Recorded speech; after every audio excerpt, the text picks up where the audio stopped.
اعوذ بالله من الشیطان الرجیم بسم الله الرحمن الرحیم.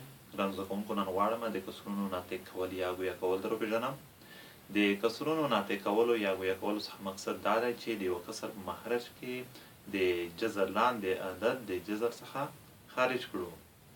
دغه د کسرونو ناطق کول یا ګویا کول د محاسباتو د اسانتیا لپاره ډېر مهم دي.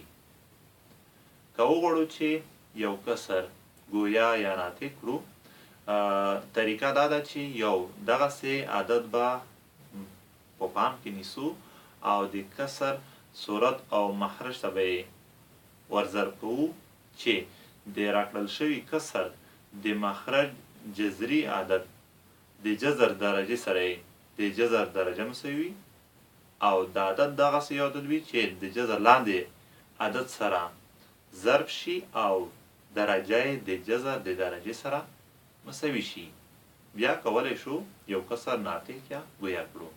راځم دغه د کسر ناطق کول یا ګویا کول په دریو مثالونو کې در وپېژنم.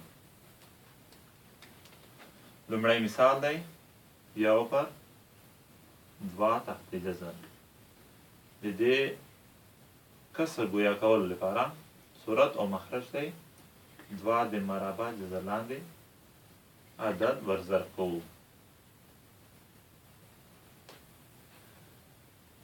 په صورت کې یو ضربې دوه تحت جذر خپله دوه تحت جذر کېږي. په مخرج کې دا چې د جذرونو درجې سره مساوي دي د ضرب په حالت کې، نو کولی شو د یوه مربع جذر لاندې دواړه عددونه ولیکو. دغسې که لږ نوره هم ساده شي، په صورت کې په خپله دوه د مربع جذر لاندې، په مخرج کې دغسې لیکلی شو چې دوه په توان د دوه د مربع جذر لاندې. اوس لیدل کېږي چې د عدد درجه د جذر د درجې سره مساوي ده، نو کولی شو دا د جذر د درجې سره اختصار کړو. نو لاسته به راشي ګویا شوی یا ناطق شوی کسر دوه تحت جذر پر دوه، ځکه چې مخرج یې د جذر څخه خارج عدد دی. بل مثال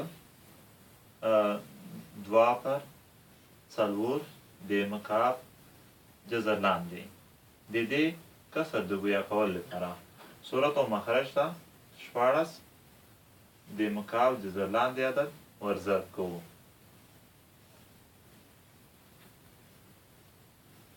په صورت کې به دوه د دې جذري عدد سره ضرب شي. دغسې به ولیکو چې دوه ضرب 14 د مکعب جذر لاندې.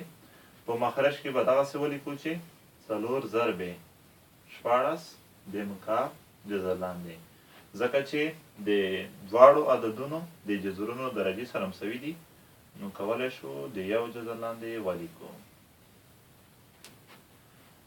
14 دغسې هم لیکلی شو چې 4 ضرب 4، ځکه چې 4 ضرب 4 بیرته 14 کېږي.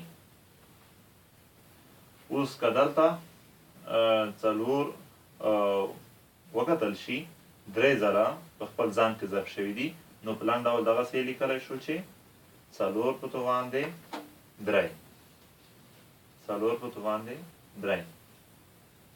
دا چې د عدد درجه بیا هم د جذر د درجې سره مساوي کېږي، نو کولی شو دا د دې سره اختصار کړو. نو لاسته به راشي 2 ضرب 14 د مکعب جذر لاندې تقسیم پر 4. بیا هم دغه یو ناطق شوی یا ګویا شوی کسر شو.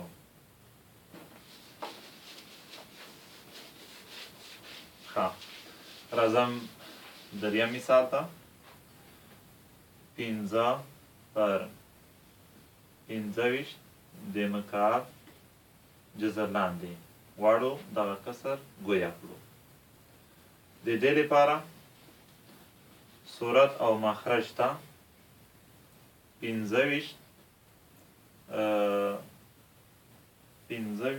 عدد د مکعب جذر لاندې ورضرب کوو.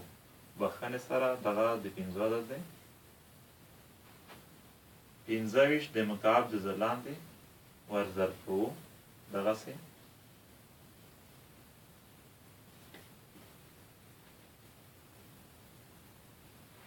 په صورت کې به ولیکو چې 15 ضرب 15 د مکعب جزر لاندې. په مخرج کې به ولیکو چې 15 ضرب 15 د مکعب جزر لاندې، ځکه چې د جزرونو درجې مساوي دي. 15 دغسې لیکلی شو چې 15 ضرب 15، ځکه 15 ضرب 15 بیا هم 15 کېږي. اوس 15 په خپل ځان کې 3 ځله ضرب دي، نو کولی شو 15 په توان د 3 شکل یې ولیکو، دغسې 15 په توان د 3. دا چې د عدد درجه د جذر درجې سره مساوي ده، نو کولی شو اختصار یې کړو، نو لاسته به راشي 15 ضرب 15 د مکعب جزر لاندې تقسیم پر 15. کولی شو دغه 15 د دې سره اختصار کړو. هر عدد چې مخرج ونه لري مخرج یې څو دی؟ 1. دغسې لیکلی شو 15 د مکعب جزر لاندې تقسیم پر 1. دا په خپله یو ناطق شوی یا ګویا شوی کسر دی چې په ساده شکل یې دغسې هم لیکلی شو چې 15 د مکعب جزر لاندې. ګرانو زده کوونکو، درس یې په همدغه ځای وسوي. بیا چې د یو بل درس سره حاضرېږم، د الله په امان.